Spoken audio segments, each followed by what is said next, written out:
Today, we are taking a trip back to the 18th century French court, where royals like Marie Antoinette donned over-the-top gowns with wide skirts and lots of frills.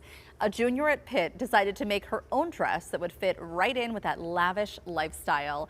And I'm here right now with Maya Jones and her elaborate creation. It is a showstopper, I'm telling you. It took hundreds of hours of sewing. Thank you so much for being here today. Sure. So let's talk about first what inspired you to actually create this work of art. Yeah, so when I got to Pitt, I really wanted to find a research opportunity. And I saw the Creative Arts Fellowship through the Honors College, and I thought that would be the perfect opportunity to do research, but be able to create a creative work from it. And it was for $4,000, so I wanted to do something huge and elaborate, and that brought me to the French court. I wanted to really spend the money and do as much as I could, so that's why I did this huge taffeta gown. It's all silk, and it's quite expensive, but I think really worth it. Extremely worth it. In fact, Ray Petlin walked in and he said, I almost wore the exact same thing today. So tell me about some of the elements of the dress here, because you even mentioned the underneath to get the volume. You had to build a big hoop skirt. Yeah. So it's many layers. The top one is an overrobe, and it's open in the front. Can I stand up? Yeah. Okay. Stand up. So yeah, it's covering up this petticoat underneath. They would only decorate the front portion of it to save on materials and time because they were sewing by hand. I had a machine. It has this separate panel in the front that's called a stomacher, and that was like the most decorative part of it, and they would spend a lot of money on that because it was a small piece that they could change out and make the gowns look different. Then underneath there's more petticoats, and if you want to see the hoop skirt. I definitely want to see the hoop skirt. Yeah. Can we bring these back, by the way? Like, how do we?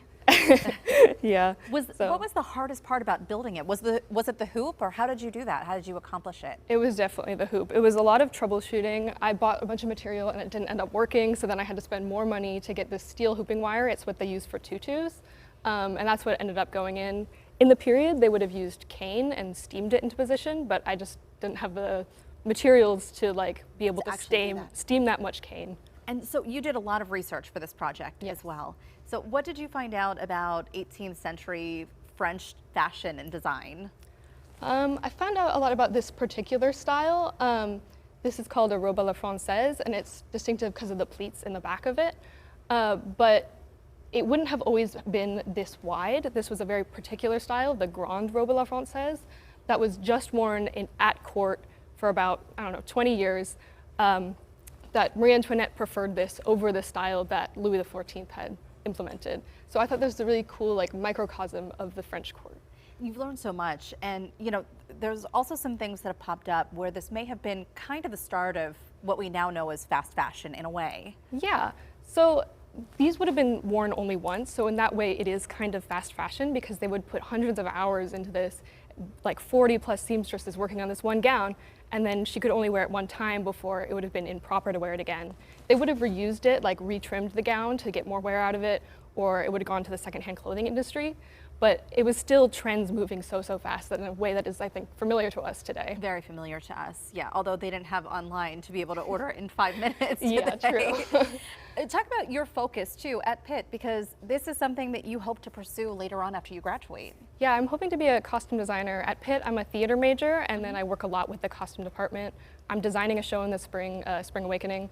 That'll go up in April. I also work in the costume shop, and I spend almost all my time in there just helping to make the costumes.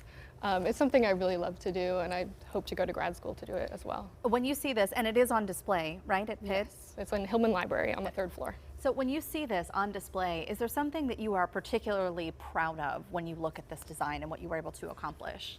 I mean, I think it's visually very impressive. It is, yes. It's something that people will see, and I've been told that like they thought that it was something that had been imported or like that was actually from the period that we're just like displaying, and then they were surprised to see that a student had made it. And that just makes me really happy that I've been able to create this kind of illusion, because that's what a costume designer wants to do, is create the illusion. Yes. So how did you get into sewing to begin with? This didn't happen overnight, being able to create something this magnificent. Yeah, well, I watched a lot of Project Runway when I was younger, so I always wanted to sew. And then I got a sewing machine, and in high school I really got into it more and more. And then during the pandemic, as everyone did, I really got into my hobbies. and I made my prom dress, and that was just a big project, and that sort of showed me that I could take something that big to completion and inspired me to take on historical fashion and do something like this. I love that you really loved and appreciated Project Runway, because the Heidi Klum, one day you're in, one day you're out, will stay with me for the rest of my life. Cannot wait to see what you do next. Thank you. It's truly amazing. Congratulations on the impressive design and work. Thank you. The dress will be on display, as you heard, at the Archives and Special Collections Gallery, along with a digital interactive wall in the Hillman Library. You can check it out through July. We'll be right back.